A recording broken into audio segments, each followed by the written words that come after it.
I'm now live. Okay, let me pull up on Insta. Let me jump right in because I have a lot to talk about today, but when do I not?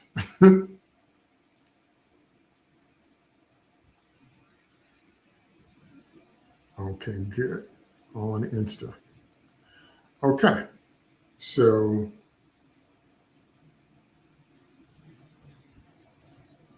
just getting my screen together. What are we going to put on the screen? Okay. So, first, a little housekeeping. I'll let you know this is my last live for this year, for 2025. So, I'm going to be taking a 2 week break for the holidays. So, I'll be back in January of next year, January of 2026.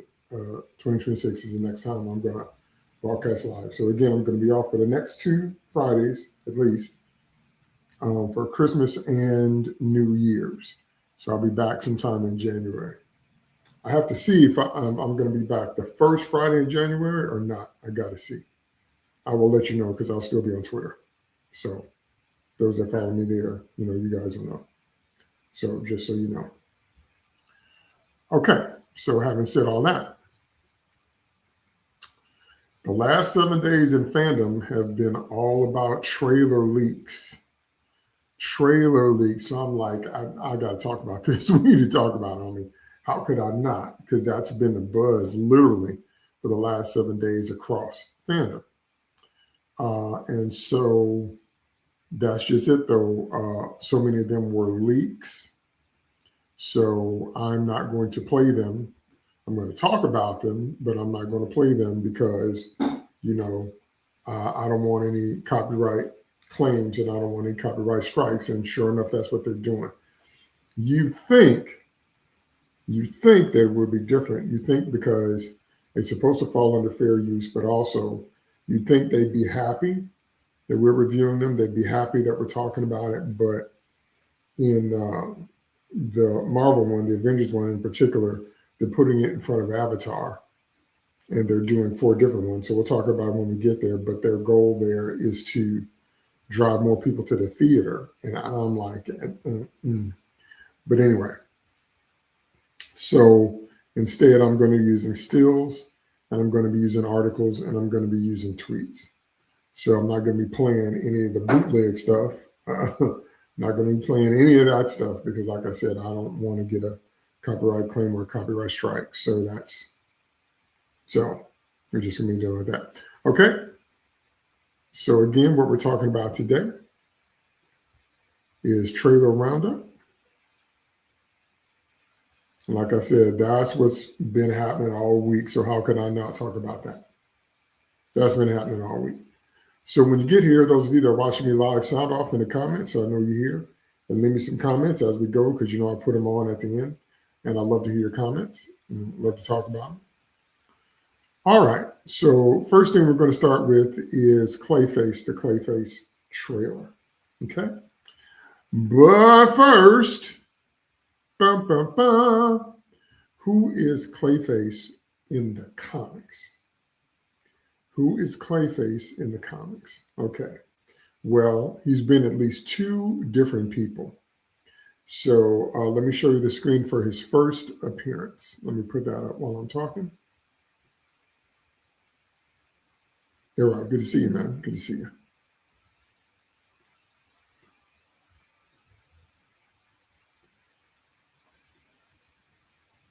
All right. Let me be sure you can see that. Okay. Move this out the way. Blow that up just a little bit. See it better? Okay. So that is the first appearance of Clayface. Clayface was originally Basil Carlo. Basil Carlo, and he appeared in Detective Comics number 40, cover dated June of 1940. The original Clayface, by the way, was not a shapeshifter. If you didn't know that, was not a shapeshifter. So long story short, just to give you the concise version, Basil Carlo was an angry actor. My mic. Should be getting me better. There we go. I should be better. Basil Carlo was a jilted actor. he was killing actors on the set of a film. And Batman gets there right before one of them dies, and he said that his killer was named Clayface. Okay. But Basil Karlo was upset that they were remaking one of his classic films and they cut him out. So he was not a shapeshifter. He was an angry, crazed actor that was committing murders on the set of a film. That's Basil Karlo. That is the original and first appearance of Clayface. Now, the Clayface that you are probably more familiar with is this one right here. That is Matt Hagen. This is the shape-shifting Clayface, okay? So his first appearance was in Detective Comics number 298, cover dated 1961, okay? So long story short, Matt Hagen was an explorer, was an adventurer, and he was cave diving, deep diving, went into a cave underwater, saw some strange liquid in there and went to investigate. When he went there, the liquid covered him, and then he found out that it had changed him and that he was more of a clay human now, but then with concentration, he could change his looks. But it was closer to something like Beast Boy. So in other words, he could turn into like a goat, or like in his first adventure, he turned into an eagle and flew away.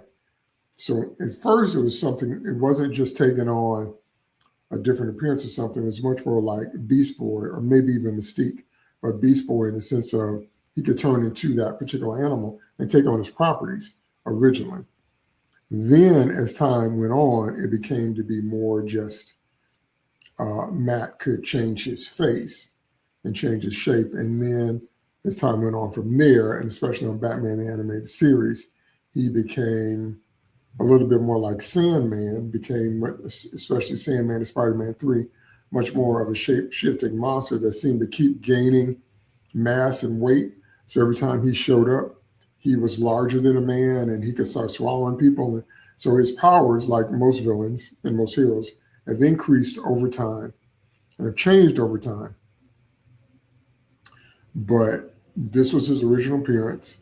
And then also in his original appearance, Clayface could only use his powers for a limited amount of time. So it started rounding out at around 48 hours. So around 48 hours, Matt would discover he couldn't shapeshift anymore. So then he'd have to go back and take another bath in the liquid and fire his powers back up. So very different, especially if you're used to the one from Batman the Animated Series. Very different in terms of when he became a shapeshifter. And like I said, as time has gone on, even those qualities and even those properties have very much expanded. So now, talking about the Clayface trailer, there hasn't been an official movie trailer from the film. And the movie's supposed to drop September 11th of next year, but we do have some set photos. Okay, so we're going to look at some of those because they're revealing some plot details and potential Easter eggs. Okay, so the story is going to center on Matt Hagen, so the second version of Clayface, the one we know from Batman the Animated Series. He's an actor whose face gets disfigured by a gangster, which is actually Two-Face's origin. That's how Two-Face came to be, but so they're borrowing from that, putting that on Clayface, and then he begins to transform. And so it looks like it doesn't happen all at once, or maybe like in the animated series, once Clayface begins to see what his face is doing, he looks for anything to try to fix it. And they say they're using practical effects in the film. So let's take a look at some of that.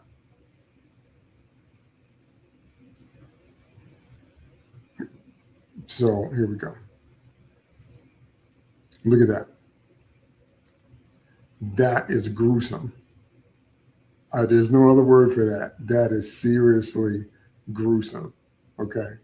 But effective for, I think, the story they're trying to tell, and effective for what I think they're trying to do here. Okay. So there he is as a full body shot. And there he is again. So, I mean, they're going with this. And like I said, he's probably going to slowly go crazy, or he's going to freak out and losing his humanity, or he's going to be a pretty boy. And all of a sudden he's not pretty anymore or whatever. And that's what's going to make him turn to whatever substance they use to give him his shape-shifting powers. Okay. So we can pretty much see where they're going with that. But there's also a glimpse into the larger story world. So they're talking about stuff that's happening in Gotham City. And guess what has also shown up? Let me put that on the screen too.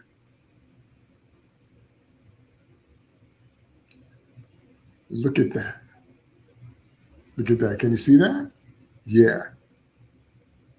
So I'm like, wowzers. So Gotham City map, amusement stuff, amusement park stuff, circus stuff, Flying Graysons, Zatanna, the Joker, Ace Location, Ace Chemicals. So it looks like there's going to be lots and lots of winks in this one. Don't know if we're going to get the fully developed characters, but it looks like there's going to be more of an immersion into Gotham City in this movie, this Clayface movie. Now, the question then becomes, is this the right movie for this time? And I say, not really, no. I don't I don't really think it is, because we're getting Clayface before we're getting Batman. I mean, this looks like it could be a really interesting film, but why are we getting Clayface before we're getting Batman himself? Okay, or Wonder Woman, or The Flash. So my take on this is, this thing looks better suited to a HBO Max series, if you ask me. I think that would be a better play. So if we had, one season, 10 episodes, or 2 seasons with 8 episodes each, either one, I think the story they're trying to tell here would work better, because we'll be able to spend more time with him. We'll be able to see the transformation if they do it slowly. A whole lot more stuff can happen, I think, if this is more of a TV thing. But my face keeps changing in this light. This keeps happening. So anyway, so if this is more of a TV thing, I think that would be a better shot for this than a movie. And I think if we're going to have a movie, we need a Batman movie, and then we launch this as an HBO Max series at the same time the Batman movie is playing. I think that would be a better way to go, honestly. I really do. But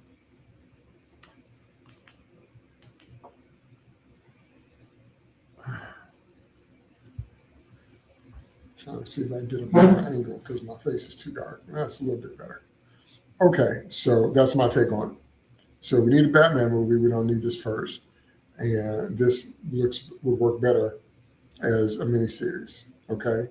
And you can explore with a miniseries all the layers that come along with the man turns into a monster character archetype. Like you do with werewolves, like you do with anything where the man kind of slowly turns into that other self. There's layers and dimensions and things that come along with that I think would be better suited, since they're going that way, better suited to a series than a movie, especially not already having established Batman. And even though we're getting Winks in here. So remember that Schmun only makes movies for himself and his own sensibilities, tastes, and preferences. He makes movies for an audience of one. Okay? He loves quirky, offbeat monster characters. When you look at most of the stuff he's done in superhero world, that's what he loves. Quirky, offbeat, monster, stuff like that. But he makes it for an audience of one.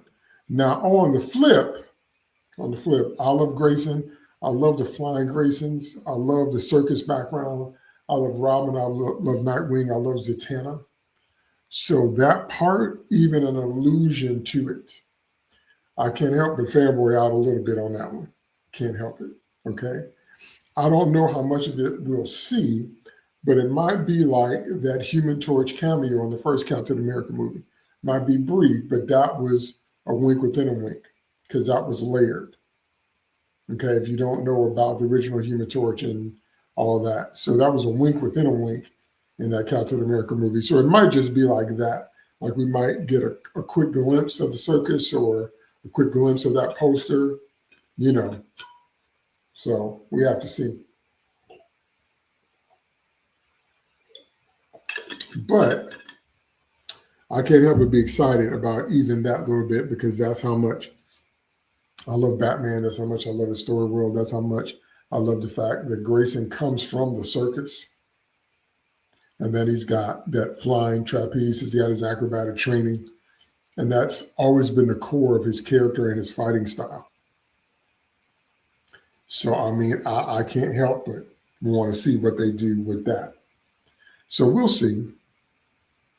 Okay, we'll see how it comes. We still need a Batman movie first, but so again, September of next year, Clayface is supposed to drop. Now, next up, I want to talk about Batman himself. Now,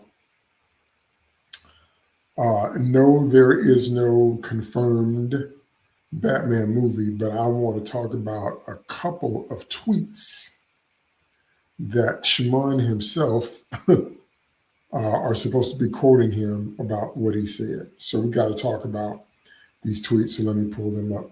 Y'all already know which tweets I'm talking about because it was all over Twitter yesterday, but here it comes. So it's on your screen now. Let me see if I can blow that up so you can see that. James Gunn says Batman has become boring, claims there's a plan to fix him in the DCU. Now, all that is just a mess right there. So let me take it from the top. Now, nobody's perfect. I have put my foot in my mouth many times in my life. So I'm not saying this like I'm trying to talk down to anybody or like I haven't made a mistake. So please don't take it that way. But I have learned / am learning that some things, if you feel them, you shouldn't say them. This is one of those things. If this is the way Gunn felt about Batman, he should have said that. Because that's not going to help sell the movie. That's not going to help sell his version of it. That's not going to help get people excited about it if we know right off the bat that he thinks that Batman is boring and also that he thinks Batman needs to be fixed. Now, them is already strikes 1 and 2. Okay? So, again, if you think Batman is boring, you're free to think that, of course, but you shouldn't say that if you're the head of DC Studios. Once again, you're taking out the gun, no pun intended, shooting yourself in the foot and then wondering why people aren't. See, when you release press releases or statements, when you're the head of the studio, when you're a writer-director, it's supposed to be to get people excited about upcoming projects, not eye-rolling and cringing and thinking about how much damage you're going to do to their favorite IP, because that's where we all are now. So if he feels that way about Batman, he should have said it. But then he said there's a plan to fix him. Fix him? Batman is not broken. So what they still don't understand is that there's no such thing as superhero fatigue. You hear me say it all the time. It's because superheroes have been around since 1938. Superheroes as we understand them. There are actually more pulp characters before Superman. The reason I counted at Superman is because he's the one that wore the cape and the trunks and the secret identity and the powers and all of the archetypes and tropes we associate with superheroes kind of came together with Superman because there were more costume adventurers in motion before Superman showed up. But the trunks on the outside and the cape and the switching secret identities and all that, because I did a video on that. That goes way back to the early part of the 20th century in terms of where those tropes came from. But them coming together in one superhero starts with Superman. So It's not superhero fatigue. It's these bad takes by people that don't like them, don't understand them, and don't really want to platform them properly. So to say Batman has become boring and to say there's a plan to fix him makes us all know, we know what that means. Why? Because Schmun makes the same movie and the same story over and over again. So we know what that means. What does that mean? That means it's going to be some version of Star-Lord. So Batman's going to have an orange cape and he's going to have the Walkman. He's going to be listening to an 80s soundtrack and he's going to be all edgy and he's going to be funny and he's going to be cracking snarky jokes and he's basically going to be Star-Lord in a bat costume. So we already know where that's going. And everybody's like, just please no. Just how about no? How about an extra dose of no? So you can see by some of the comments, people are like, you lost me, James Gunn says. James Gunn is boring. So, I mean, right, they're going to turn Batman gay. Batman with jokes. And people cussing and whatnot. So, I mean, you know, telling Schmun to shut up. This right here, look at that. That's how Schmun going to fix him. You want that? Is that the bat that you want? And not the bat that I want. Okay. Now we have to look at this other tweet right here. This right here. This is more of an expansion of the quote. Schmun says, "I'm not interested in a funny, campy Batman, really." Okay, so that's Adam West's Batman and George Clooney's Batman. Okay. And Batman Brave and the Bold, the animation. Funny, campy. Although Batman Brave and the Bold animation had serious moments. So it kind of flipped back and forth between camp and winking at the camera, but it did have some gravitas. But a live action, that would be Adam West and George Clooney. So Schmun said he's not interested in that. Every single Batman story has been told, wrong again. We haven't scratched the surface, especially in live action. That is not true that every single Batman story could be told. I can think of half a dozen concepts, okay, that haven't been done. Okay? So that is just not true that every single Batman story has been told. No, that's incorrect. And so, and people love him because he's interesting. That's the right thing, or only right thing you said, but also having so much of him out there can also make him boring. Yeah, no. Whenever they want eyes on something, who do they add? Batman. Whenever they want to launch a book, who do they have as a guest star? Batman. Whenever they want to make something new and animated to be sure that it does well. Every time there's a style of animation or a new wave of animation, who always gets a series? Batman.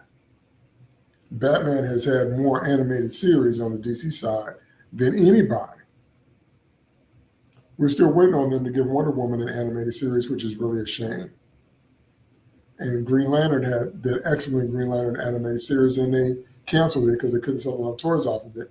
But you cannot argue that every time there is a breakthrough in animation, if DC wants to platform a character, it's Batman.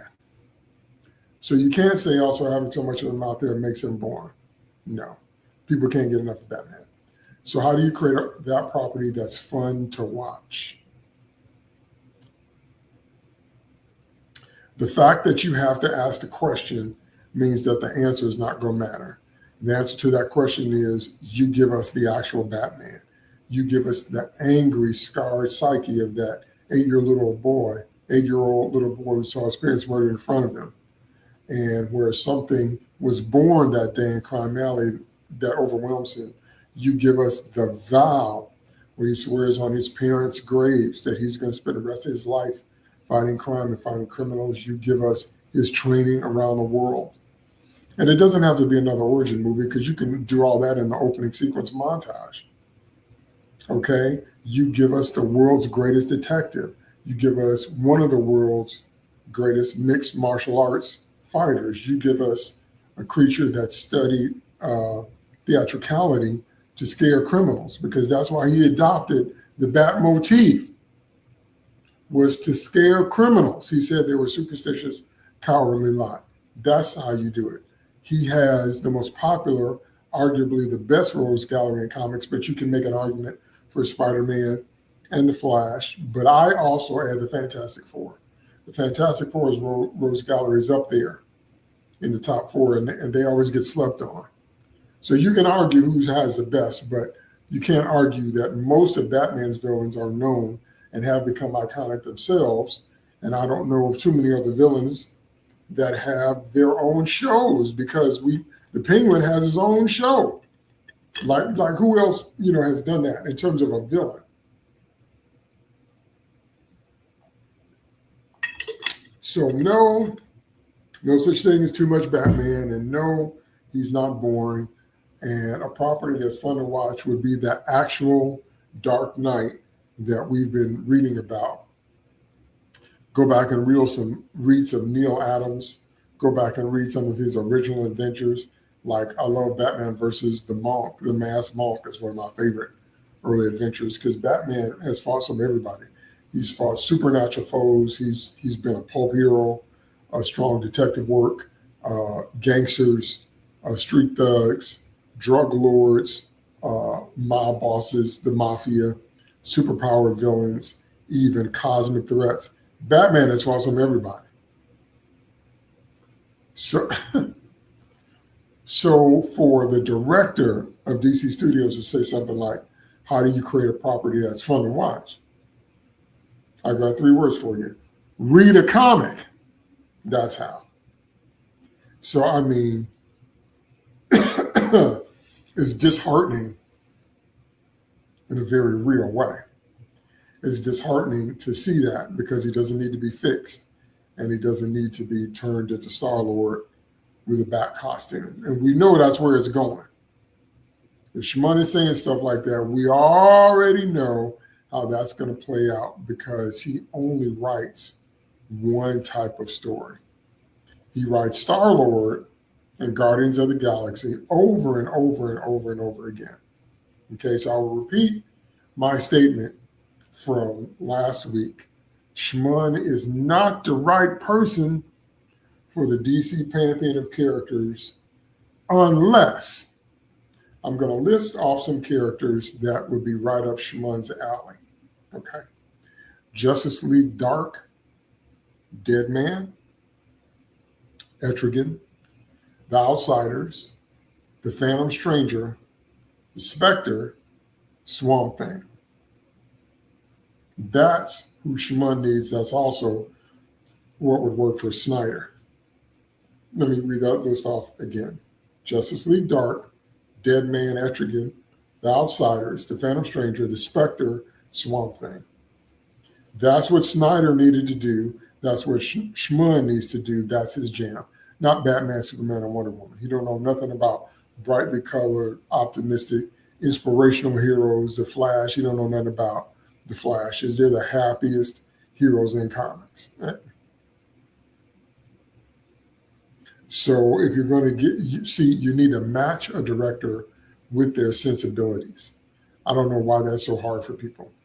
Match a director with their sensibilities. Let them do the thing that they love to do. Let them do the thing that they love best. Doesn't that just make sense? Then you have a much better chance of getting a quality product, an enjoyable product, a product that people can attach to. Okay. I see your comments. Keep them coming. I'm going to pull them up on the screen as always when I get done. Okay. So next up, and oh Lord on this one. Next up, we have to talk about Spider-Mans. Spider-Mans. We got to talk about Spider-Man because the Spider-Man trailer leaked. Okay. Now, I'm trying not to sneeze. I think I feel a sneeze coming. So if I do, I'm going to try to lick away because I'm trying not to sneeze on camera. But you know how a sneeze starts tickling your nose before it shows up? I'm feeling the ticklage. just fair warning. Okay. So the Spider-Man trailer leaked online this week. And so we definitely need to talk about that. But before we get into that, the first thing I need to say about all three of the Holland movies, not the Raimi movies. Now, most of us agree that Spider-Man 3, the Raimi version, the Tobey movies, that particular movie was just kind of, messed up, just kind of a hot mess. But some of that was studio interference, and some of that was Raimi not having the freedom to do what he wanted, and some of that was them running out of time. And some of it might have been spite. So there's a bunch of different factors that goes into Spider-Man 3, but Spider-Man 1 and 2, the Tobey Maguire movies, the Raimi movies, those are really good. And Spider-Man 2 is one of the best superhero movies of all time. It's right up there with Captain America, Winter Soldier, Mask of the Phantasm. It's in that conversation. I don't think it's number one, but it's definitely in the top 5. Spider-Man 2, the Raimi version. I can't stand Amazing Spider-Man 1 or 2, especially y'all know how I feel about Gwen Stacy. I'm a Gwen Stacy stan, and I don't need to watch her die needlessly and stupidly over and over and over again. Y'all know that about me. So I don't think I've ever rewatched the Garfield movies. Maybe if they've been on TV. Plus, the first one is so stupid what they did with the lizard. He just looks too goofy to take seriously, and his plan is also stupid. See, so that's too much stupid stacking up. So the best thing about the Garfield movies is Peter and Gwen, and then the fact that they were dating in real life. That chemistry translates on the screen. That's the best thing about them. But Electro had no reason to be evil, and that's Ultimate Electro, and I like the original Electro, Matt Dillon, and Green Goblin, that version of Goblin, and shoehorning him in at the last minute and all that. Those movies are just a hot mess as far as I'm concerned. The Mark Webb Garfield movies. So I got no love for them. If you like them, cool. Obviously, I'm not telling you what to like or not like. You can do what you want. I'm just telling you that don't do anything for me. But the Holland movies, for me, have been a waste. And the reason that they're a waste is because they claim they're doing that full circle thing, but I'm going to delve into that in a little bit more detail in a minute. The first thing I do want to show you right here, however, is how much money Spider-Man No Way Home grossed in. Look at that. Look at that right here. So we know that was mainly because of nostalgia credits. We know, oh, wait, I'm sorry. It's not on the screen, is it? My face is still on the screen. Wait. There we go. Sorry about that. So look at how much money Spider-Man No Way Home brought in. See, so much money in that one. And so what happens with Hollywood is if it works one time, then Hollywood says, now we got to do that again every time. Like we saw bullet time in the Matrix, and ever since then, everything has to be bullet time. You know what I'm saying? We saw morphing, face morphing in Michael Jackson's black and white video. And it was so cool the first time we saw it. And ever since then, everything has to be that. So the way it works in Hollywood is if it works one time, now all of a sudden, all the movies have to be more of that. So when you look at the other movies, they didn't make nearly that kind of money. Okay, and again, the Amazings seem to have made the least. The only thing that made the least was Into the Spider-Verse. So, but Far From Home made a little bit more. It's still the Maguire movies that made the most. But look at what No Way Home did. But again, that's because of the nostalgia elements, as far as I'm concerned, to make that kind of money. So I can understand why they want to keep going with that if it cleared that kind of money. Okay, and I'm not saying that that's wrong. I'm saying that's more formulaic. That's more how they do it all the time. It doesn't mean if it worked one time, it's going to work every time. But they're going to run it in the ground. They're going to use it over and over again. They're going to milk it. Okay? Now, the reason that I say, there are multiple reasons that I say that the Tom Holland movies are a waste. First and foremost, it's because his best appearance is his first one. His first one in Civil War.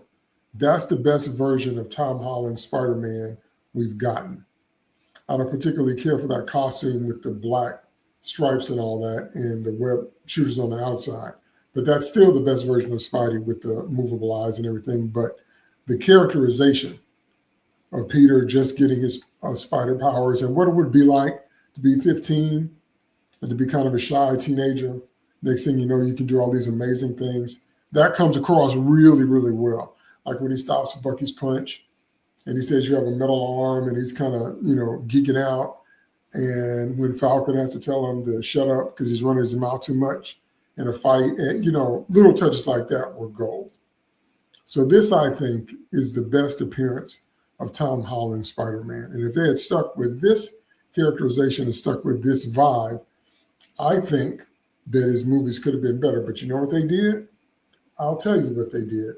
They turned him into Iron Spider-Boy. They turned him into Iron Spider-Boy. They made Tony Stark his mentor. They made Tony Stark his benefactor. They made Tony Stark his everything. And so it didn't feel like traditional or authentic Peter Parker. It felt like Iron Spider-Boy. Spider Iron Man, however you want to say it. Okay, and then you know what else they did? Now this one, I feel the Palpatine. I feel the Palpatine. You know what they did next? Oh, I feel the Palpatine on this one. I can feel your anger. Gives you focus, makes you stronger. They gave him Miles Morales' supporting cast. So instead of, because Spider-Man already has a fantastic supporting cast, but instead of letting Peter be Peter, they made him a hybrid. And look at this right here. Now, no hate to the actor that plays Ned Leeds, but I can't stand him. Every time he comes on the screen, I just get so angry. I can't stand him. That's not Ned Leeds. And Spider-Man doesn't need a guy in a chair. I can't stand it. I really can't. And so that's why it kind of feels like a waste because it's not really Peter. Then he gives him Miles cast, and then Spider-Man doesn't need kind of support. Takes away from Peter's genius and his ability to learn how to make it in the world, which is what he had to do. And then they put Angourie Rice as Betty Brant instead of Gwen Stacy. Angourie Rice is the perfect Gwen Stacy. She cannot be any more Gwen. Hold on, let me pull up a picture of her in case you forgot what she looks like.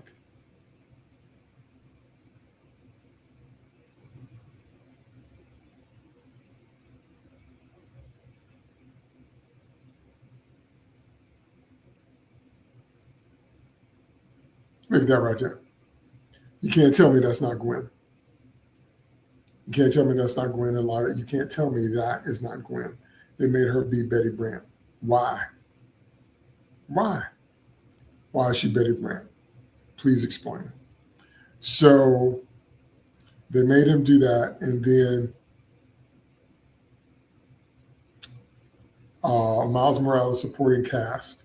And then, on top of all that,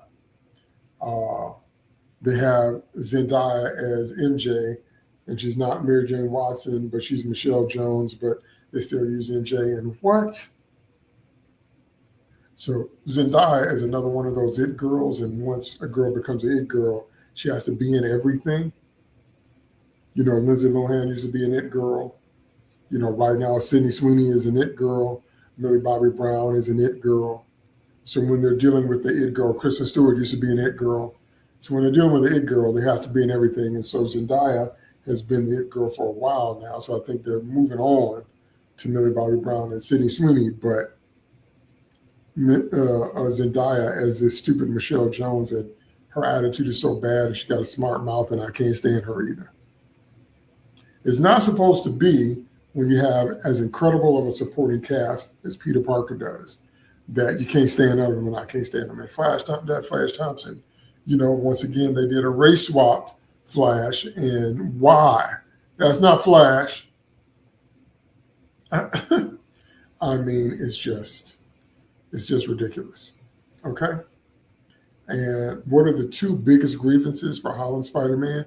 You already know what I'm going to say. The biggest one of all is, of course, no Uncle Ben. How can you have Spider-Mans and you don't have Uncle Ben? I mean, the totality of Spider-Man's mythology is built on his relationship with May and Ben. With May and Ben. How can you have Spider-Man and call it Spider-Man and there's no May and Ben? So spoiler alert, if you haven't seen No Way Home, which you should have by now, spoiler alert, Aunt May dies. And then in all the Holland movies, there's only one shot of a briefcase with Ben's initials on it. And that's it. Spider-Man's whole everything is built around Ben and May and how they took him in with either the death of or the disappearance of his parents, depending on which mythology, excuse me, you subscribe to. Now, just for the record, for those of you that don't know, Spider-Man's tagline was actually not said by Uncle Ben. Spider-Man's tagline was actually said by the narrator in his first comic. So let me show you that, just so you know. Okay. So Spider-Man, see, Uncle Ben was already dead here. And Spider-Man, after unmasking the robber that he stopped, realized that it was the guy he let go earlier in the wrestling ring. That guy went on to rob and kill Ben. And Peter realized that if he had stopped him, Ben would still be alive. So then Stan Lee writes, and a lean, silent figure slowly fades into the gathering darkness. Where it lasted in this world, with great power, there must also come great responsibility. Stan Lee said that. The narrator says that in the comic. Uncle Ben didn't say that originally. In the movies, they retconned it for it to be something that Ben has said, so okay. But in No Way Home, they give it to May. And in No Way Home, May says that, with great power comes great. And everybody's scratching their head like, what? That is Spider-Man's tagline. That is Spider-Man's motto. That is Spider-Man's reason for doing everything that he does. And they give it to May, and there is no Uncle Ben. So that's what I mean when I say, this is just faux Peter Parker to me. He's not authentic Peter. And then the entire premise of No Way Home was stupid. Peter was stupid to ask Doctor Strange for a forget-all spell. That was stupid and selfish and very short-sighted. And then Doctor Strange was even stupider to agree to it. I still can't get over that. How can you be the Sorcerer Supreme and you don't understand the ramifications of what you're doing? You don't understand what could go wrong. And then Peter distracts you while you're doing it or whatever. And then all this other stuff. You're supposed to be better than that. You're supposed to know more than that. And anybody that's seasoned, like if you're a driver and you drive 18-wheeler and you drive a rig, you know how to drive a rig. You understand air brakes. You understand a whole bunch of stuff. Like driving a school bus. You have 40 feet behind you. You can't turn like a car turns. So, I mean, when you're seasoned in something, you know stuff about your area that newbies wouldn't know. Like there is not a park gear in a school bus. So in a school bus, you put it in neutral and you set the parking brake. There is no P for parking gear on a school bus. So you have to set it in neutral and you set the parking brake. So there's just stuff you know. And so Doctor Strange would know that what Peter was asking was stupid and small, and if it goes wrong just a little bit, and and and Peter should have had to live with the consequences of his actions, and that's more in line with the kind of storyline of Peter Parker. See, so that whole thing to me was stupid. And then you know what they did? Then they decided at the end to bust Peter back down to his roots. So now there's been no Uncle Ben. Now May is gone. Now nobody knows who he is. Now he's struggling. He's broke. He's making his own costumes and his own web fluid. And the end of the movie is quote unquote the Spider-Man that we know. Now let me say that I'm so tired of that. I'm so tired of people coming in and saying Snyder did it, Shimon did it, Spider-Man, No Way Home, Sony did it. They said, we're going to get around to the hero that you know, but we have to tear him up first. We got to desecrate him first. We got to deconstruct him first. We got to break him down. We got to make Superman someone who would stand there and watch his father die. We got to make Jonathan Kent someone to where Clark asks him, should I let a bus full of school kids drown? And Jonathan Kent says, maybe. Where Martha says to her son, you don't owe these people anything. When Martha in the comics is the one that told Clark, when you grow up, use your powers to serve mankind. If you didn't know that, that's actually in the comics. Martha Kent said that. And what's the big one besides the tornado side? The big one is snapping Zod's neck. We got to do all that to Superman because that's how he learns his no-kill rule, and that's how he learns this. And just please shut up. Just shut all the way up with a quickness. And so they keep saying that they're going to get around to the versions that we love, but the movies don't do well when you do all the wrong stuff first and talk about we're going to get around to it. That's what the Holland movies feel like to me. Just a complete waste of time. If you're going to do all that and then you're going to bust Spider-Man back down to his roots, except no Ben, no May, and he's making all his costumes and his web fluid and all that. Okay, why couldn't we do that from the jump? But he needs Aunt May. So many stories written around Aunt May. But anyway. But now, on top of all I just said, what's going on with this trailer leak? According to this trailer leak, they're going to do something that we pretty much figured they would do, but they're going to do it anyway. They're going to undo the undo. And they're going to introduce Sadie Sink. So let's go through that. So the trailer's like, hi, my name is Peter Parker. You don't remember me, but we knew each other.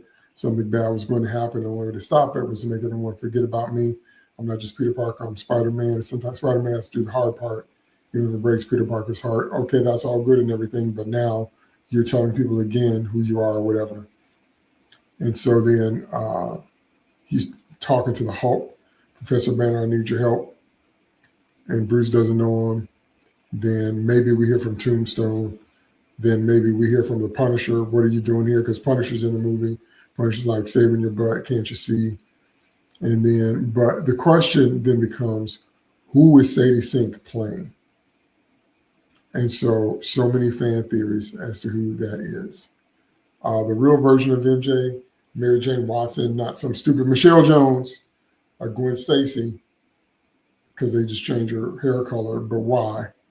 Felicia Hardy, aka Black Hat, but that's a total miscast. Why would you cast Sadie Sink for Felicia Hardy when Sydney Sweeney is right there? Are you kidding me? Punisher sidekick, Rachel Cole, Alves, Firestar. Now that I can see, just in terms of the look. If she ends up playing Firestar, I can see that. But then some people have said she could be Jean Grey based on her dialogue. Her dialogue goes, you're a mess, Spider-Man, don't get in my way. Otherwise, it won't just be your friends who don't remember who Peter Parker is. Now, is that hinting at telepathy powers? Is that hinting that she's going to wipe people's minds, or what does that mean? So some people are theorizing that Sadie Sink might be Jean Grey. Okay. Now, another fan theory that I personally like is that she might be Mayday Parker. Maybe she comes in from another dimension. She's Tobey Maguire's daughter. And so maybe there's some leftovers from the spell or some residual, or maybe she came over when the spell was first cast and she's been trying to find her father, Toby, and she couldn't, but she found Tom Holland's Peter, and put it together.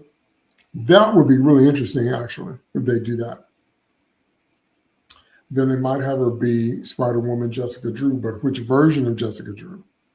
616 version, who has dark hair and a completely separate origin, or the clone Jessica Drew, which is actually Peter as a girl, which completely freaks me out. But anyway, so Sadie Sink could be playing any of those characters. And so we don't know.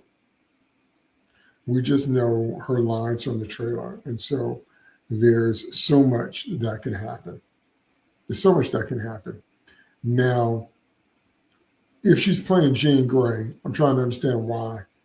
Unless they're just trying to use Jean Grey and an X-Men connection, because they know it'll get eyes on it if they mention X-Men at all. So the connection could be that Peter Parker dates Kitty Pryde. Now, for those of you that don't know, Peter and Kitty actually do date, but they don't date in 616. They date in 1610, the ultimate universe. Okay. Kitty had a crush on Peter. She pursued him. They got along fine for a while because they both understood each other's lives. Because Peter had broken up with Mary Jane because he was afraid she'd get hurt because she wasn't powered. So kind of like the same dilemma with, Superman and Lois. And so Peter and Kitty's relationship was kind of brief because Peter had to acknowledge he still had feelings for MJ, and they ended up getting back together. But Kitty kind of held the torch for Peter long after they broke up. And there's the running joke that all of Kitty's lovers are named Peter, Peter Quill, Peter Rasputin, Peter Parker, so anyway, so there is an X-Men connection there from the Ultimate Universe if they make Sadie Sink Jean Grey. So they might be doing it just to begin to whet our appetites for the X-Men, maybe. But the other possibility here is, another possibility here is that they're doing the whole Spider-Mageddon. So now, okay, this is very convoluted and complex, so I don't have time to get into it all. But to understand that, you have to understand Moreland. So let me show you who that is. So long story short, and I mean very long story short, Spider-Man has been science from the beginning. Spider-Man has always been based on Peter getting bitten by the radioactive spider, but they had a stretch there, they had an era where they changed Spider-Man from science to mysticism, from science to magic. And so basically Moreland's backstory is he's an energy vampire that feeds off the energy of different totem-based entities. And so he comes from his original dimension chasing Ezekiel Sims, who, if you remember, was in Madam Web, if you watch that. But he's chasing Ezekiel. And then Moreland comes over here to chase all carriers of the spider totem. So every spider, from Cindy Moon to Peter Parker to, Jessica Drew to Spider-Gwen to Ben Reilly to Kane, to whoever. Every spider is in danger now. So they have this whole thing because Moreland and the totem vampires are chasing him through dimensions. So like I said, it's really, really, really, really convoluted. Also, they have Peter go into a web cocoon and he morphs and he comes out, and now his web shooters are organic and so are his stingers. So he can now manufacture them and shoot them from his own body, which I personally like. I know everybody hates that, but organic web shooters I actually like because it never made sense to me. Why can't Spider-Man make his own webs? I never understood that. So, like I said, if they're really going to get into that, you have to understand Moreland, and that's a very long story to tell. Very long story to tell. But there's another possibility, yeah. Okay. And the other possibility is that Sadie Sink could be playing Shathra. Shathra is a wasp goddess that's appeared in Spider-Man stories, cosmic based. But so basically, if you want to understand Shathra, here's let me give you a good picture of her. There we go. So that's a better picture of Shathra. So if you want to understand her, she's a moth based or wasp based totemic predator. So in other words, she feeds off of totem energy as well. She got kicked out of her dimension and got mad about it and couldn't spin her web. And so she comes after the spider totem people. She's a little bit like Medusa in that she was beautiful, but she got cursed kind of with that wicked look. And so it's another very convoluted story. So you have to read a lot of the back Spider-Man issues to understand who Shathra is, to understand who Moreland is. So if Sadie Sink is doing that, that's going to be too much story to tell in one movie. So I'm really hoping it doesn't have anything to do with Moreland or Shathra, and that she's, either Mayday, that would be a good person to have, Firestar would be a good person to have, or actual MJ, but we don't know. So they're undoing the undo, which is stupid. Like I said, if we're just going to bust Peter back to this, then why go through all that in the first place? I don't get it. I really don't. Okay, so and finally, you know what I got to talk about next. You know what's on the scorecard next. You know, and you know that you know. What's on the scorecard next is Avengers Doomsday. There it is. And why? Because that trailer leaked. And again, I'm not going to show it because they're not going to copyright claim or copyright strike me. No. So what's the main thing? Now, for Avengers Doomsday, they're actually going to have at least 4 separate trailers, and they're going to release them in front of Avatar Fire and Ash. They're trying to do that to get you to go see that movie in the theaters. I don't think that's going to work. I really don't. I don't think that's going to be enough to make people pay to see Avatar 4 times. So they might pay to see another movie and sneak in so they can catch the trailer. And I don't know. I'm certainly not going to see it. Plus, it's going to leak online anyway. It's going to be on YouTube eventually anyway, even if it's briefly. So I'm not giving them, $15 4 times. Pass. So Steve Rogers is back. So they're bringing Steve back, but the question is, should they? Should they? Now, I've heard different stories about the story about how this is going to go, but basically, they're going to say that Steve going back in time and staying with Peggy created an incursion, even though they spent all of Endgame saying that's not how time travel works. But they're basically going to say that Captain America, the real Captain America, is responsible for splitting time. So basically, this is going to be a Marvel Flashpoint story.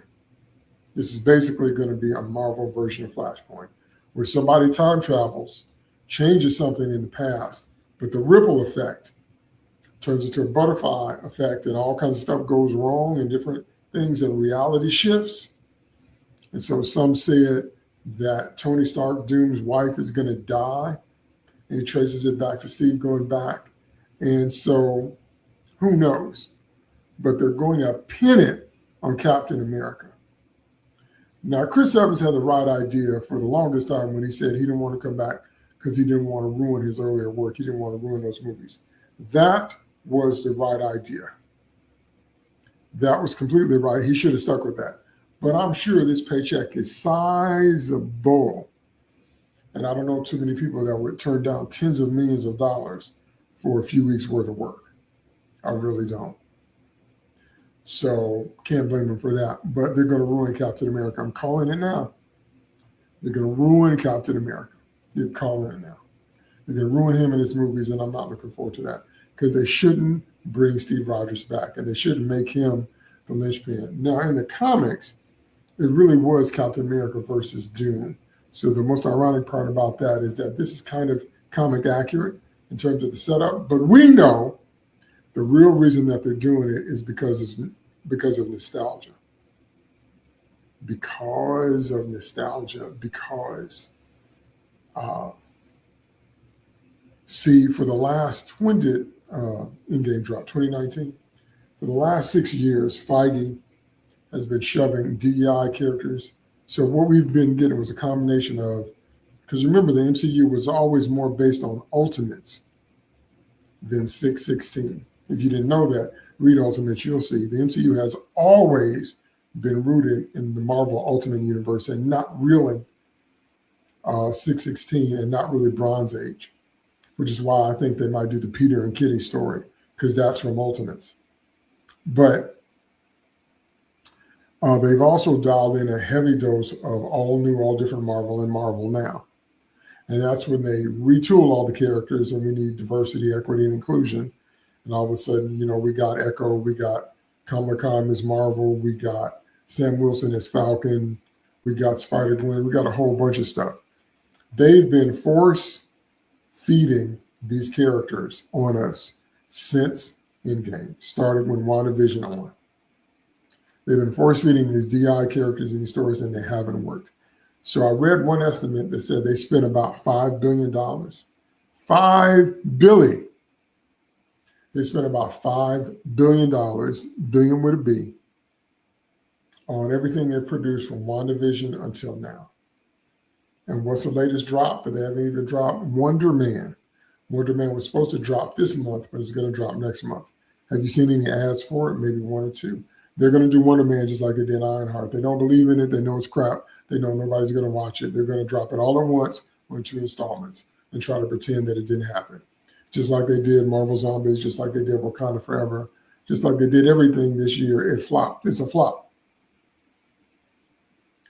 So the most ironic part about this to me is after Kevin Feige spending 6 years, well, really more, because it started with Carol Manver's Captain Marvel. It really started there because Feige said his goal was to make the MCU more female.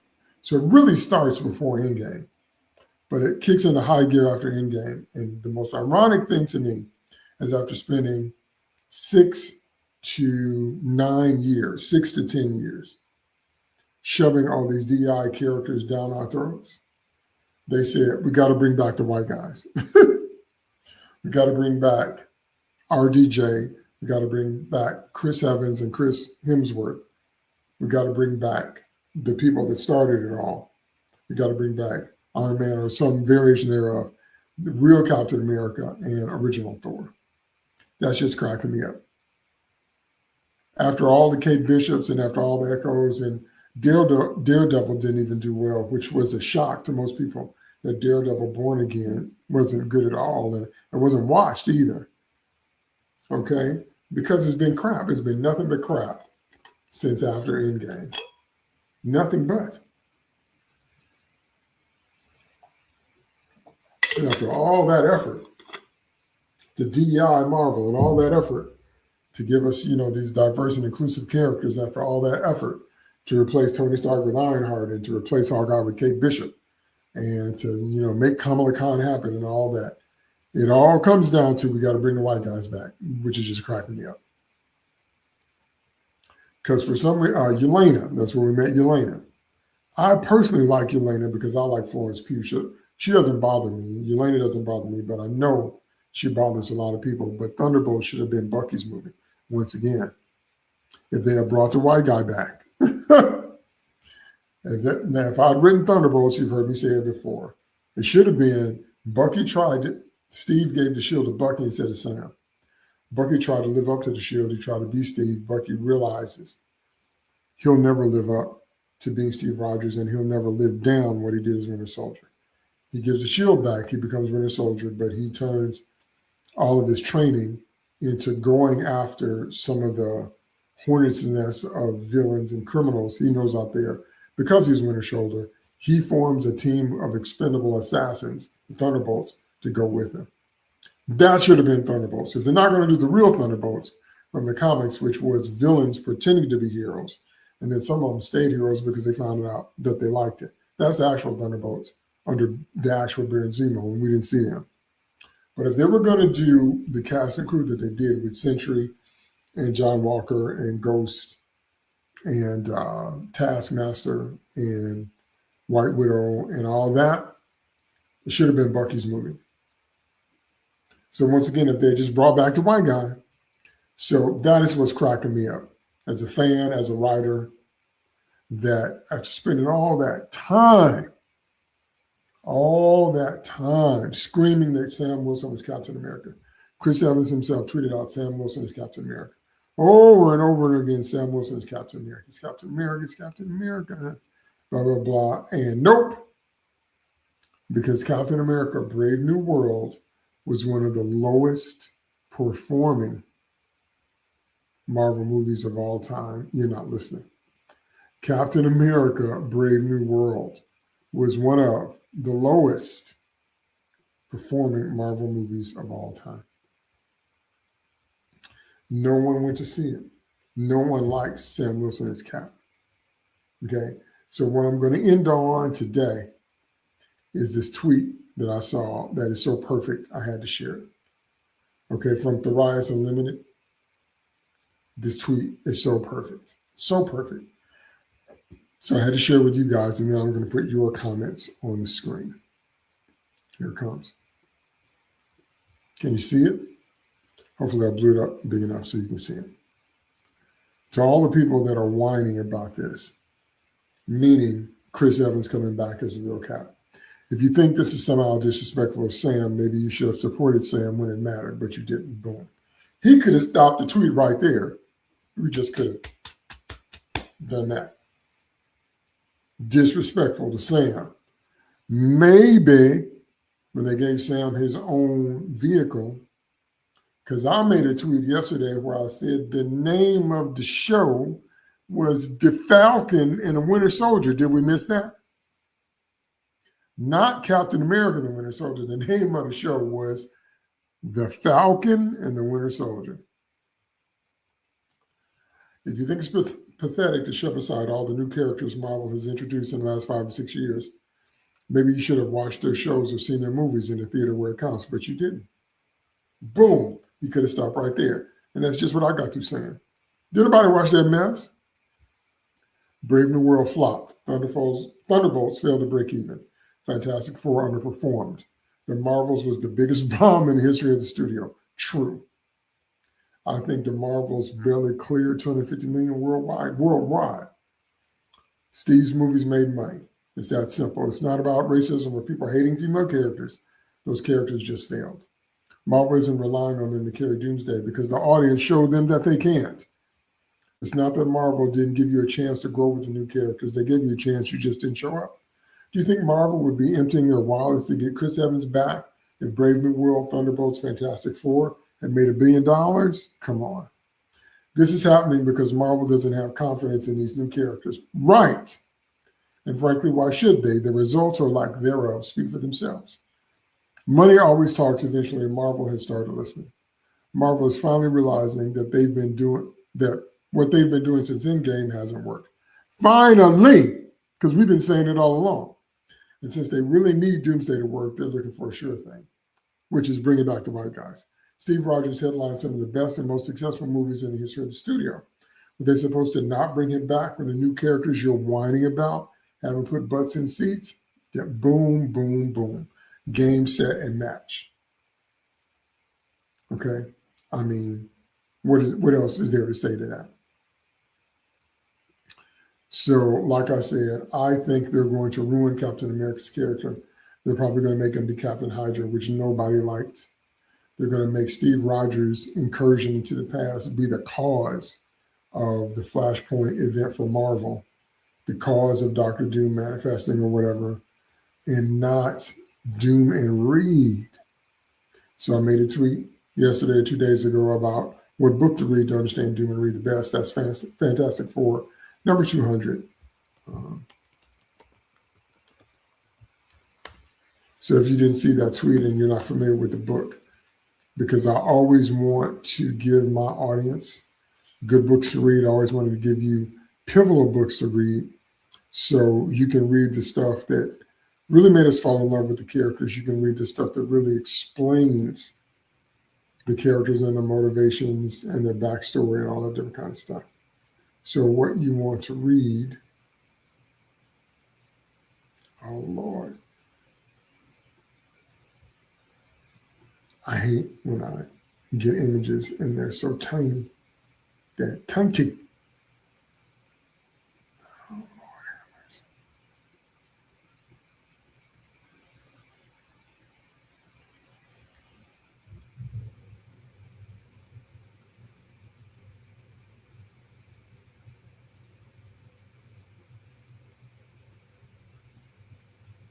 Okay, finally. Here we go. The pictures I kept pulling up were too small. That's Fantastic Four 200. That's what you want to read if you want to understand Reed and Doom. Okay? And this whole run and everything, but that's the key to understanding their relationship. But they're not going to do that in Doomsday. They're going to make a Doom variant, which is Tony Stark. Now, I've also heard this rumor, this theory, that they're going to say that the Tony Stark we've known all this time was actually Victor Von Doom and he forgot who he was. If they do that, if they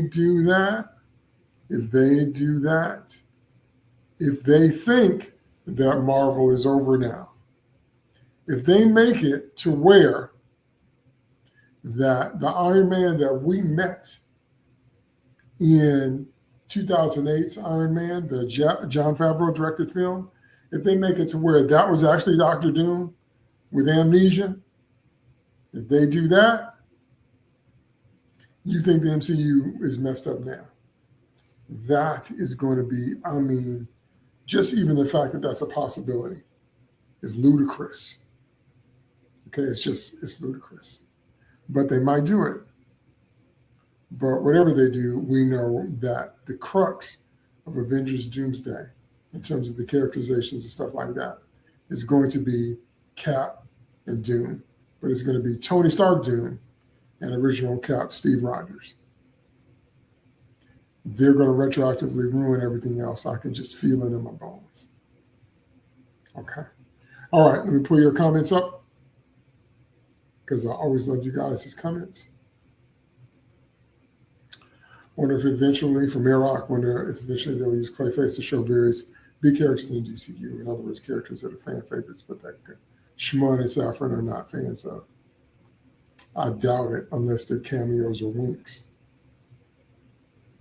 I mean, everything Shimon does is Guardians of the Galaxy, Creature Commandos, Suicide Squad.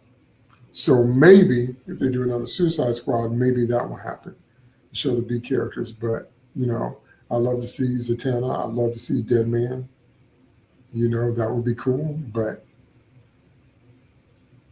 if Shimon himself doesn't love them, not a fan of them, I can't see him platforming them because he doesn't have that type of wider vision. Okay? Clayface can shapeshift into characters, so let's use them to show the audience where Harper or Captain Atom, whoever, without actually ever seeing those characters. Now, that's a good idea.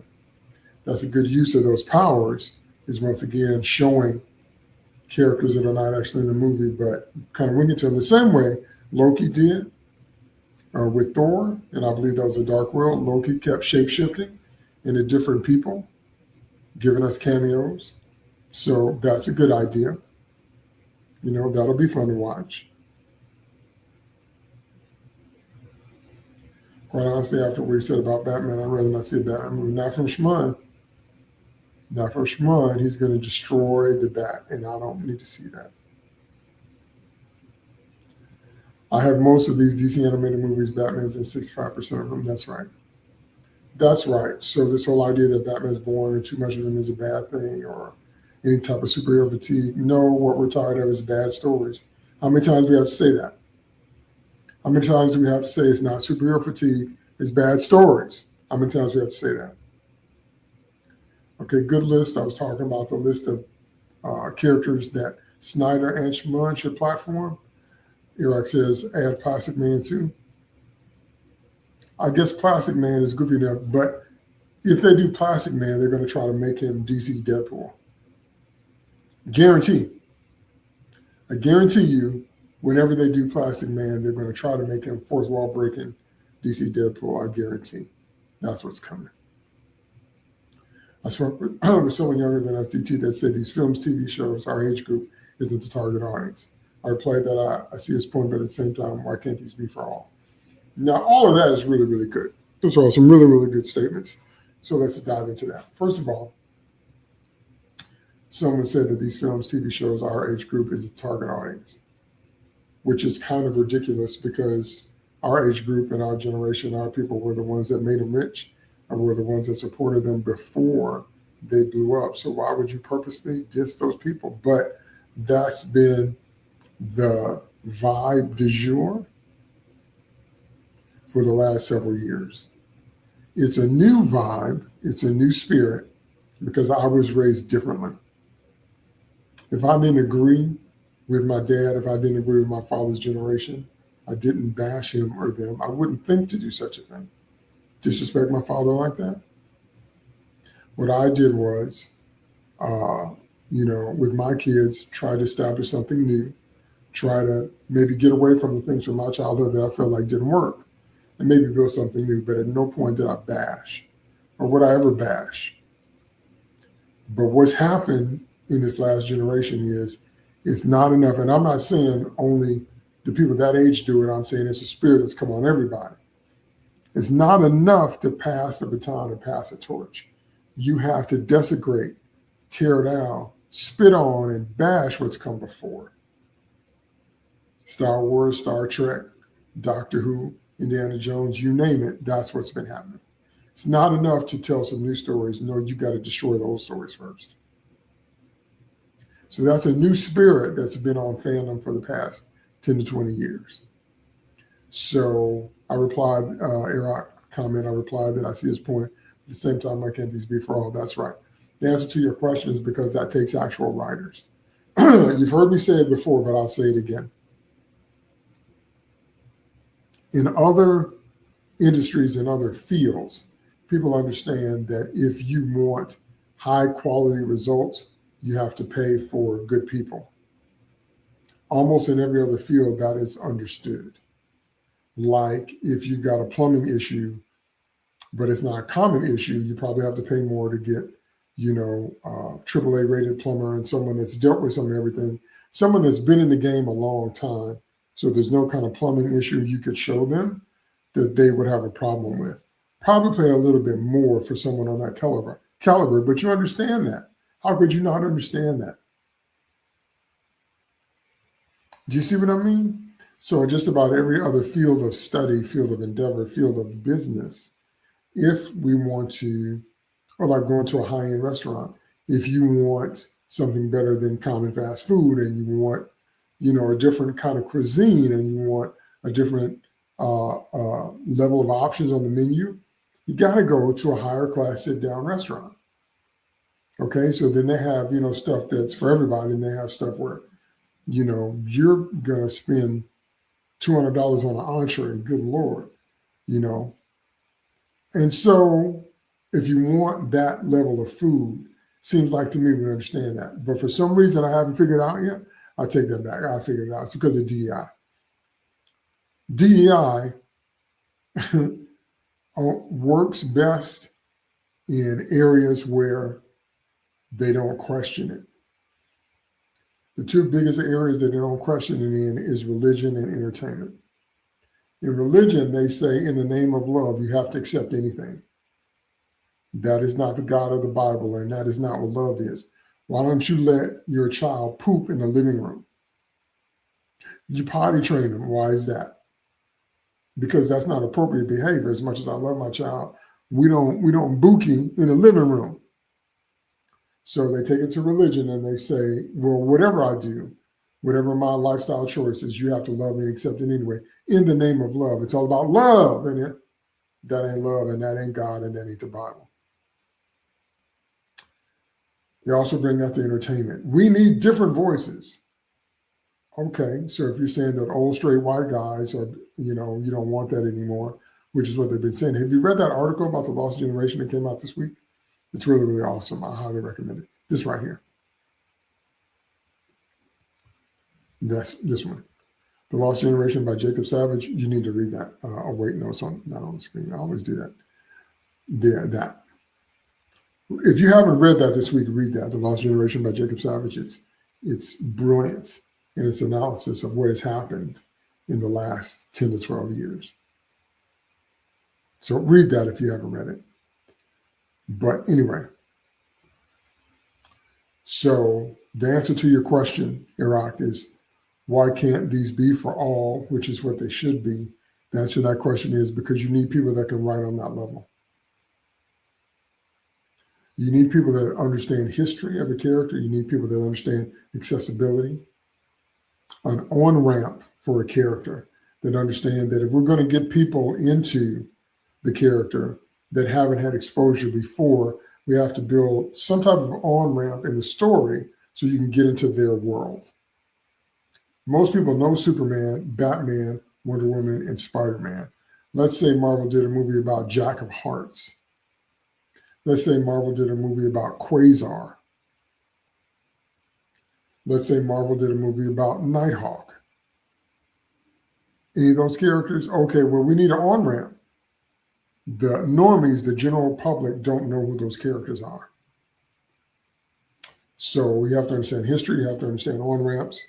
You have to understand your movie rating. Are we going for PG, PG-13, a hard R? You have to understand balance between gravitas and humor, because you don't want to make it so dark, it's so macabre and so heavy, it's totally gothic and a total downer. But you're also, Marvel movies have been infused with a layer of Whedon humor that where now everything is snark now, and I don't like that because every character is not snarky. You have to understand all that. You have to understand how to write an ending. You have to understand how to write the climax of the film. You have to understand pacing and development. In other words, you have to know how to write, and you have to know how to write on that level. It makes people mad when I say that, and I don't care. You know why I don't care? Because if I told you you couldn't QB like Patrick Mahomes, like golf, if I told you that, you're not Caleb Williams, if I say that, if I told you you're not Simone Biles, if I told you you're not Allie Raceman, if I told you you're not Tiger Woods, if I said that, if I told you you're not LeBron James, you'd be like, yeah, that's true. But when it comes to the creative arts, that's when people lose their minds. So entertainment is one of the places where they sold the idea of, it's like I saw a tweet yesterday about The Last Jedi. Anybody can be a Jedi. They have to bring that crap in places where it's most likely to fly. You can't do that in plumbing. Hire me because I'm black. Hire me because I'm a lesbian. Hire me because I'm fat. Hire me because I'm this sexual orientation. Your customers will look at you and like, I just need you to fix my pipes. I don't care who you're sleeping with. That wouldn't work in plumbing, would it? What about dentistry? Well, hire me because I'm trans, or hire me because I'm not a non-white person, or hire me because I'm a woman. You're going to say, I just need a root canal. I'm not kidding. See, it doesn't work. So they have to bring it to religion and entertainment. In religion, they say in the name of love, you have to accept everything we do. In entertainment, they say we need more diverse voices. But what they did not say is that we need diverse voices that are good writers. They did not say we need good writing. They said we need non-white, non-straight people, non-men. Because straight white men has been, part of the parade to hate straight white men. If you want to see what that looks like in a show, that's Star Trek Picard. I've never seen anything like it, and Patrick Stewart participated in it. The first two seasons are nothing but a hate train for Jean-Luc Picard. I've never seen anything like it in my life. So it's been white man bad, straight white man bad for a long time now. So this is it's a long answer here, like I know, but it's the answer to your question. You have to have people that understand that it can be for all generations. Like Star Wars was. It can be for all generations. It doesn't have to include some and exclude others. It can have a balance of gravitas and humor. It can have a balance of history and on-ramps. You just have to know how to write that. But you can't do that if you don't have people that know how to write on that level. Because if you notice, all the stories are the same. Men are bad. White men are the baddest of the bad. Girls are better than every way. Girls are Mary Sue. They just have their powers and their skills. They don't have to earn them. And the arc of any female girl boss character is that she was right all the time. How come every movie has the same story? Because they can't write at the level you're talking about to make that happen. That's why. I'm sad that it's true, but that's why. Okay, Cajun did like Amazing Spider either. I'm assuming that you meant didn't. I didn't like any of the Amazing Spider, the Garfield stuff. I didn't like any of that, except Peter and Gwen, because you know I'm a Gwen stan, number one. Number two, Andrew and Emma had chemistry off the charts. So I didn't have a problem with that. But other than that, I didn't really like those movies. And I told you why earlier. Haven't dived into the Miles Spidey stuff, so didn't realize the MCU bar here and different with Peter. That's right. That's right. Holland's Spider-Man is Peter in name only. No Ben, no May. Stark financed, and his supporting cast is Miles Morales. I mean, the way that gets on my nerves, I can't make you understand. So, and then if you're going to undo the Forgetto spell and just bring them all back, then what was the point? What was the point of the Forgetto spell if Ned is coming back and MJ is coming back and all that? What was the point? There's no point. The whole sexy Aunt May was out of place. Iron Man hanging on. That was one of those love-hate decisions. You either loved Aunt May or you didn't.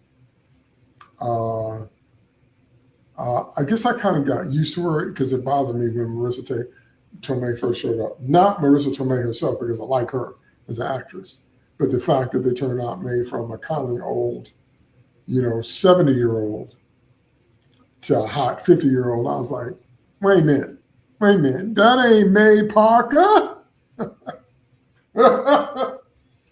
But I guess, because Marissa Tomei is very charming, but yeah, that was jarring for a lot of people I know. And so I can understand, especially Tony Stark hitting on her, I can understand how people might be like, what? What is this? I understand. Quickly realizing I need to explore more Spidey stuff. Yeah. So like I said, if we're talking about Spider-Mageddon and we're talking about, you have to understand Moreland. You have to understand when they went through the era, Taylor Swift popularized that, or the era. When they went through the era of turning Spider-Man from science to mysticism, and they had Peter go into a cocoon and come out with organic web shooters and organic stingers. They changed his lore, and then they gave him a mystical foe that feeds off of spider totem energy, and it ended up with all the spider family people having to fight for their lives, having to cross dimensions. So it's kind of like what they did with Into the Spider-Verse, or Across the Spider-Verse, excuse me. Across the Spider-Verse, kind of like what they did when they took Miles in and they showed him kind of the nexus of spider people. And they showed what kind of happens when you're a spider. and kind of what goes along with all that. So they did that in the comics. I'm trying to pull up uh, the cover to what I'm talking about, but let's just look at this one.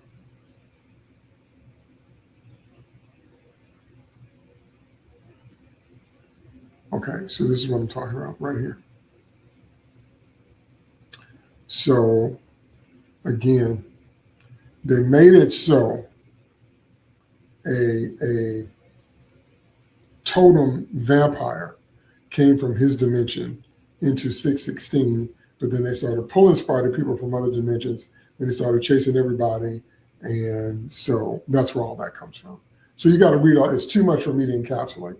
You got to read all that to understand. You got to start with Moreland or start with Ezekiel Sims, but you got to read all that to understand what's going on here because it completely changed Peter. And it involved everybody: Kane, Ben Riley, Spider Gwen, Spider Peter Porker, Spider Ham, Venom, Spider Man Noir, all versions of Jessica Drew. I mean, it was the whole shebang of Spider people. So yeah, you definitely need to check that out. Okay. Flashpoint Avenue is fine as long as they don't blame Cap for everything, which really surprised me when I heard it. They are going to blame him for everything. They are. They're going to say, and again, for me, the funniest part for me is that they spent the entirety of Endgame saying time travel doesn't work like that. So I've said it on Twitter many times, but I'm going to repeat it here. There's more than one model of time travel in science fiction. What I've always maintained as a writer is that you need to pick a model and stay with it. When you start blending time travel models, when you just make time travel do whatever the plot needs it to do, that's when it becomes useless. That's when it begins to unravel. That's when it becomes stupid. Okay, so quick examples. The Terminator time travel parameters are that it's elliptical. It's just one universe. So the past affects the future creates the past. You make changes in the past, but it's all the same universe. Because Skynet wouldn't have sent Terminators back to kill Sarah and John if they didn't expect them to go away in their present. So it's all elliptical. It's all the same universe in the Terminator world. In the world of Back to the Future, that time travel model is that when you change something in the past, you create an entirely new timeline, and the old timeline is gone. Because Marty never goes back to his original timeline. I don't know why people keep forgetting that. When you change the past, you make time diverge in a different way. Now you've created something new. Old timeline is gone. You can't access it anymore. When Marty gets back to his time, his father is now a winner, no longer a loser. And his brother is no longer a convict, and everything's different. That's not his original timeline. Remember that? Because Back to the Future, you make changes in the past, you create a new future, old one's gone. Another time travel model is 12 Monkeys. I love 12, the movie. I love 12 Monkeys. That time travel model says you can't change the past. So if you travel back in time, everything you do in the past will be folded into what already happened. I love that. I love it, love it, love it. I love it. It's so brilliant. I love that model. I love that no matter what you do, the past can't be changed. So what time does is it folds you into the fabric of what already happened. And you can't change it. And so I won't spoil 12 Monkeys, the movie, if you haven't seen it, but go watch it. The one with Brad Pitt, Madeline Stowe, Bruce Willis. Go watch it. It's genius. I love it. Okay.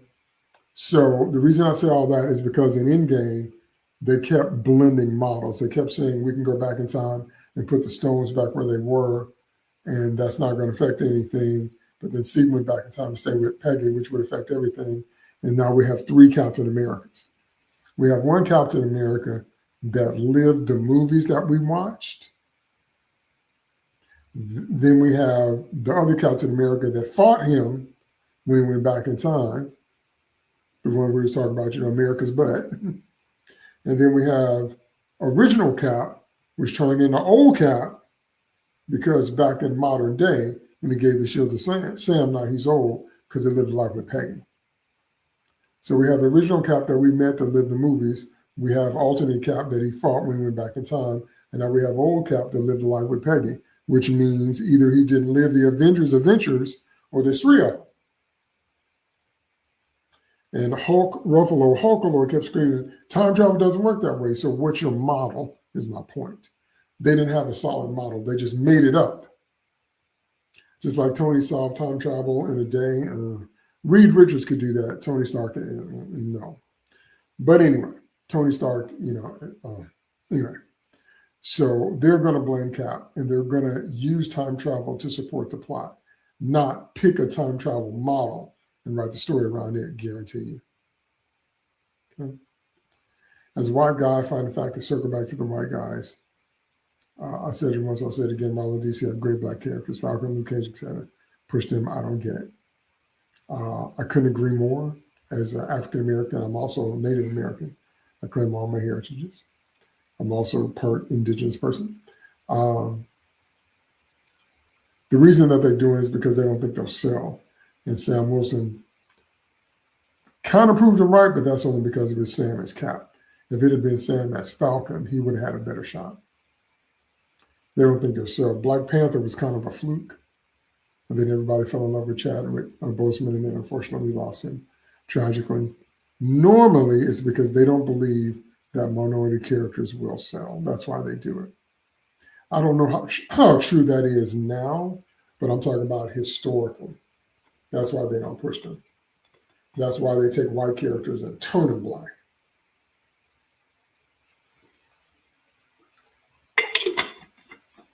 So when it comes to the MCU, it can be argued that the original 6 Avengers, Thor, Captain America, Iron Man, Hulk, Black Widow, and Hawkeye, all white peoples. We can't argue that the original 6 white peoples was what made that whole thing work. But historically, they just don't believe that Luke Cage or Storm or Misty Knight or Falcon or whatever. Like I said, Black Panther was a fluke. Wakanda Forever, though, is sure is Black Panther, and don't nobody want to see that. So, and then they forced Miss Marvel down our throats. They forced America Chavez. They did that, and that didn't sell. So, long story short, they're just going back to what works in terms of box office. Find the fact they go back to being funny, yes. I love the Falcon in the comics and Anthony Mackie's portrayal. I don't like his preachy cap. That's right. The whole "you got to do better" speech is cringe. We knew it was coming because that's what they do. But they got to do better than speechifying.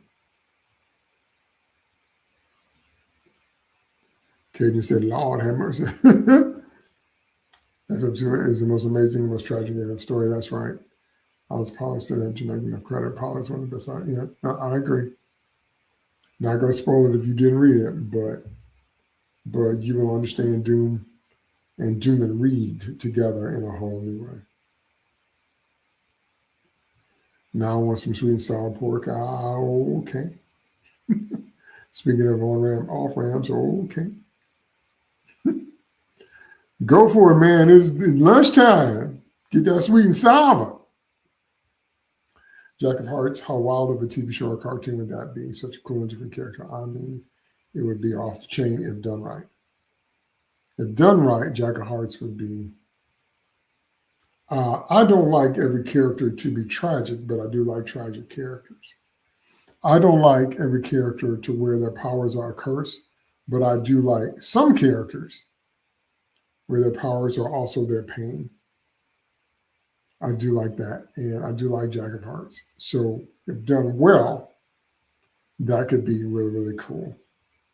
Who I'm waiting to see, and I know they're going to mess him up too, is Nova. I love Nova. I love Nova from the comics from the beginning. Richard Rider. I don't like Sam, but I do love Richard Rider, Nova. They're going to mess him up just like they messed up the Nova Corps in the movies. But anyway. Appreciate the deep dive in my past, agree on all. She's dreaming. Who's dreaming, Tony? Who are you talking about when you said that? Who's dreaming?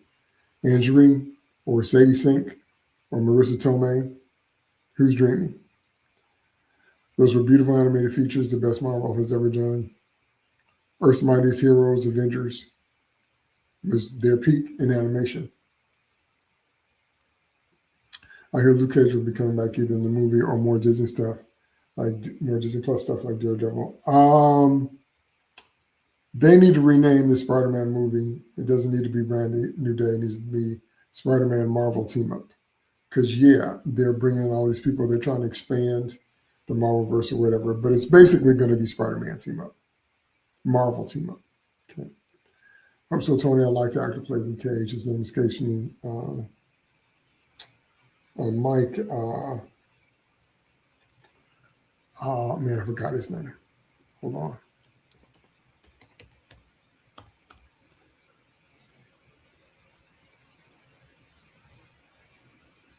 Mike Coulter. Mike Coulter. Forgot his last name. Yeah. So, Marissa Tomei. Oh, okay. So, yeah. So we talked about Clayface. We talked about Batman. We talked about Spider-Mans. We talked about Avengers Doomsday. So, thanks to everybody that watched me live. Thanks so much for your comments. You know, I appreciate them. Leave me some comments below the video. Now, again, I'm going to say it again because I said it at the top. This is my last live for 2025. I'm going to take 2 weeks off for the holiday, Christmas and New Year's. So I'll be back in January. I'm not sure if I'll be back that first that first Friday in January. I'm not sure. I'll let you know on Twitter because I'll still be on Twitter. So if I'm not back the first Friday in January, then I'll be back the second. I'm not quite sure yet. Got to see how the holidays go and everything. So this is my last live for this year. So thanks so much for those of you that have been watching me and tuning in and tuning into my channel and helping me grow my channel. I really appreciate it. And let me know in the comments what other kind of stuff you want to see. I've gotten some requests this week about certain videos that people want to see. So I can start working on stuff like that. So if you have particular things you want me to cover, because what I use my weekly live chat for is the things that kind of caught my attention during the week in comic fandom. But if there's specific things you want to talk about, I've got other platforms. I got the Rant Room. I've got movie and TV reviews. I've got In Case You Missed It. So I've got other types of videos that I do where I talk about other things on this channel. So let me know what kind of stuff you'd like me to cover in the comments so I can start working on videos like that. Okay? So thanks again. You guys have been great. I can't tell you how much I appreciate you. I really do. So Merry Christmas and Happy New Year to everybody. And celebrate well, celebrate safely. Like I said, I'll still be on Twitter. So I'm sure we'll talk again soon. That's it for today. That's it on this channel for this year. DT2 Comics Chat out.